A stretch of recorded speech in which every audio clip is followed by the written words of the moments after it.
अस्सलाम वालेकुम। मेरा नाम डॉक्टर अब्बास है। मैं रहीम मुबारक पॉलीक्लिनिक के बिहाफ पे मालूमाती वीडियोस बनाता हूं। जो दोस्त हमारे चैनल पे नए हैं काइंडली चैनल को सब्सक्राइब जरूर कर दीजिएगा और इस वीडियो को दोस्तों के साथ भी शेयर कीजिएगा ताकि उनको भी इंफॉर्मेशन और मिल सके। ये इससे पहले भी मैं बहुत सारी वीडियोस बना चुका हूं कि जीपी प्रैक्टिस आप अपनी कैसे इंप्रूव कर सकते हैं। जीपी प्रैक्टिस में मेडिसिन कौन सी होनी चाहिए या कौन से इनिशिएटिव लेने चाहिए आपको कि आप अपनी अर्निंग को इनहांस कर सके और पेशेंट्स को भी बूस्ट कर सकें। तो ये सारी वीडियो प्लेलिस्ट में पड़ी हुई है, आप जाके देख सकते हैं उनको। आज हम डिस्कस करने जा रहे हैं कि जैसे वेदर चेंज हो रहा है तो अब आपको अपनी प्रैक्टिस को कैसे जो है ना चेंज करना चाहिए उसके हिसाब से, और कौन सी चीजों को यानी कि स्टॉक करके रखना चाहिए क्योंकि उनकी बाजुकात कमी भी हो जाती है, शॉर्ट भी हो जाती हैं वो, और वो इस्तेमाल होना भी शुरू हो जाती हैं, जो कि सर्दियों में जिनकी खास तौर पे इतनी ज्यादा रिक्वायरमेंट नहीं होती लेकिन गर्मियों में उनकी रिक्वायरमेंट बढ़ जाती है। तो फर्स्ट ऑफ ऑल हमारे पास जो है ना बर्नूला होना चाहिए, आईवी लाइन या कैन्यूला जिसको कहते हैं। ठीक है, ये हर गेज का आपके पास होना चाहिए, जिसमें 18 गेज से लेके ऑलमोस्ट कोई 24 गेज तक होते हैं, ये सारे होने चाहिए। और अगर पीड्स में आप लगाते हैं तो यानी कि ये सारे बर्नूलाज आपको लोकल जो है ना चल जाएंगे, आपके लोकल मार्केट वाले। ठीक है, लेकिन अगर आप पीड्स में प्रैक्टिस करते हैं, छोटे बच्चे भी, 1 साल वाले बच्चे या 6 माह वाले बच्चे भी आपके पास आते हैं, आप उनको भी आईवी लाइन लगाना चाहते हैं तो फिर बी ब्रांड का जो बर्नूला है 24 गेज का वो अपने पास जरूर रखें। ठीक है, 24 गेज का बी ब्रांड बर्नूला, क्योंकि उसको जो है ना इजी होता है जो है ना लगाना, और वो लग भी जाता है। ये वाले थोड़े से 24 गेज का जो है ये इसकी कोई एक्यूरेसी इतनी सही नहीं रहती, मेरे एक्सपीरियंस में यही है। बहरहाल कोई अगर एक्सपीरियंस बंदा हो जिसको बिल्कुल ही हर रोज लगाता हो तो वो शायद लगा ले, लेकिन मैं रिकमेंड करूंगा कि बी ब्रांड वाला फार्मूला जो है ना बर्नूला आप 24 गेज वाला ही यूज करें। अच्छा, ये तो हो गए बात बर्नूला की। क्यों आपको चाहिए बर्नूला? क्योंकि आपने आईवी लाइंस जो है ना लगानी है। आईवी लाइंस क्यों लगानी है? क्योंकि अब यानी कि ऑलमोस्ट कोई 15-20 दिनों बाद वो सीजन शुरू हो जाएगा जिसमें लूज मोशंस के, डिहाइड्रेशन के पेशेंट्स आपके पास ज्यादा आना शुरू हो जाएंगे। ठीक है, लूज मोशन इस वजह से कि जो लोग मजदूर तबका खासतौर पे होता है वो गर्मियों में काम करता है तो पानी जहां से भी मिले जैसा भी मिले वो पी लेते हैं, तो उनको फिर पेट खराब हो जाता है। या इसी तरह जो बंदे यानी कि प्यास का लेवल उसमें बढ़ना शुरू हो जाएगा आपका।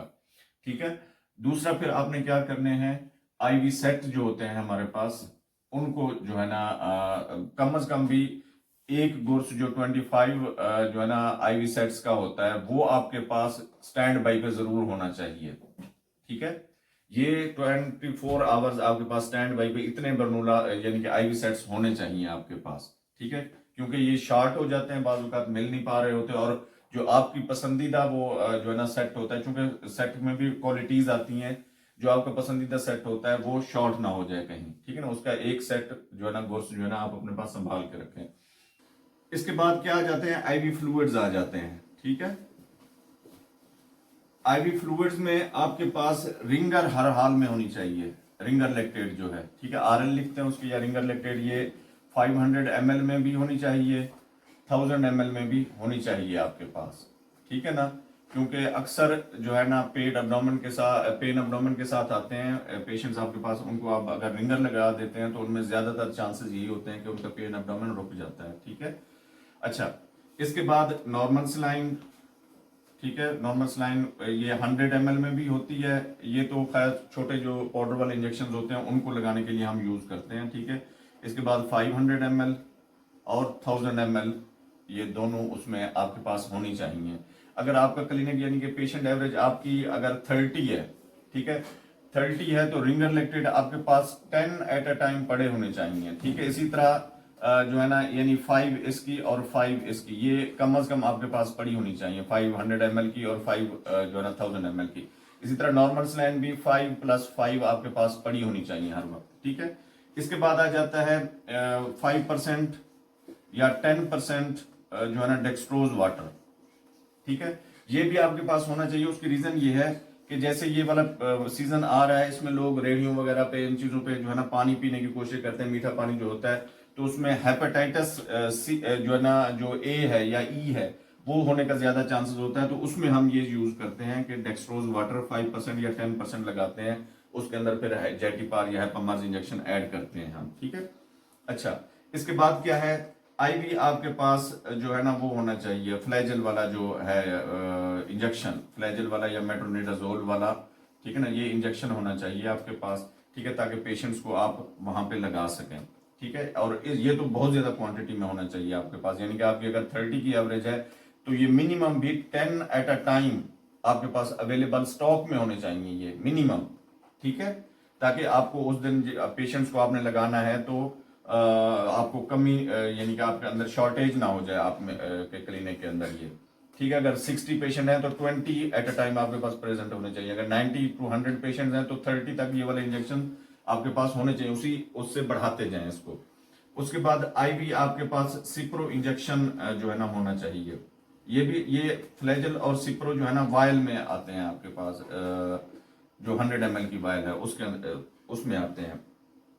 इसके बाद आईवी आपके पास पैरासीटामोल होना चाहिए या प्रोवास जो इंजेक्शन है, ठीक है, ये जो है ना आपके पास अवेलेबल होना चाहिए जो जो जो जैसे सीजन आ रहा है, ठीक है। उसके बाद जो मेडिसिन हैं, ठीक है। अब ये मैंने आपको क्यों कहा है कि जी सर्दियों में आप, ये बहुत कम चांस होता है कि सर्दियों में आईवी फ्लूइड्स ये वाले देते हैं, तो इसलिए आप यानी कि 2-4 भी अगर स्टॉक में पड़ी होती है तो कोई मसला नहीं है यार, कभी आ जाएगा तो लगा देंगे। लेकिन गर्मियां जूं ही आती हैं तो डिहाइड्रेशन के पेशेंट्स आपके पास आना शुरू हो जाते हैं, उनमें फिर आप रिकमेंड करते हैं यही कि जो है ना फ्लूइड्स, उनको आईवी फ्लूइड्स दिए जाएं। तो उसके लिए आपके पास इन चीजों का होना बहुत जरूरी है। आपके पास एक ट्रेंड नर्स होनी चाहिए या ट्रेन डिस्पेंसर होना चाहिए जो आईवी लाइन सिंगल प्रेक में ही कोशिश करें कि वो ले ले, ठीक है। तो इन चीजों को करके आप अपने क्लिनिक की इनकम को बूस्ट कर सकते हैं। अगर किसी और टॉपिक पे वीडियो आप चाहते हैं तो इस वीडियो के नीचे आके कमेंट कीजिएगा, मैं वो भी रिसर्च करके आपको जल्दी से जल्दी अपलोड करने की कोशिश करूंगा उस वीडियो को बना के। उम्मीद है ये मालूमाती वीडियो आपको पसंद आई होगी। हमारे चैनल को लाइक, सब्सक्राइब और दोस्तों के साथ शेयर जरूर कीजिएगा। शुक्रिया।